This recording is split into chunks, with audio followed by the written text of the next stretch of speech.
এবার যখন জুলাইয়ের পদযাত্রায় গণভোটের বাস্তবায়নের জন্য আজকে আপনাদের দরবারে এসে হাজির হয়েছি, ঠিক এই সময় বাংলাদেশে একটি নির্বাচিত সরকার এসছে।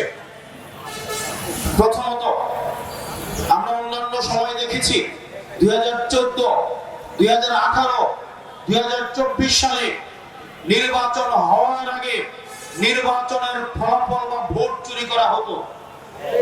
2014 সালে আমরা দেখেছি বিনা ভোটের নির্বাচন অনুষ্ঠিত হয়েছে।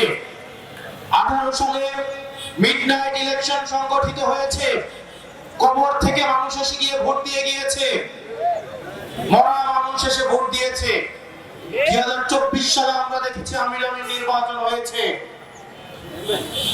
2026 সালের যে নির্বাচনটি হলো সেই নির্বাচন ভোট চুরি হয়েছে, তবে সেটা ফলাফলের পরে। অন্যান্য সরকার ভোট চুরি করত, এই বিএনপি সরকার ভোটের ফলাফল চুরি করেছে। এই বাংলাদেশটাকে আমরা দেখে আসছি সেই সুদূর অতীত থেকে, এবং আমাদের উপর দিয়ে একটা জুলুমের কাল গেছে। এমন একটা জুলুমের কাল, আমরা কোনো কথা বলতে পারি নাই। কেউ যদি কথা বলতো তাকে ডিজিটাল সিকিউরিটি অ্যাক্টে মামলা দিয়ে জেলখানায় নিয়ে গিয়ে মাসের পর মাস, বছরের পর বছর তাকে বন্দী করে রাখতো। এই বাংলাদেশের পক্ষে যারা কথা বলতো তাদেরকে ধরে নিয়ে গিয়ে আয়না ঘরে বন্দী করে রাখতো।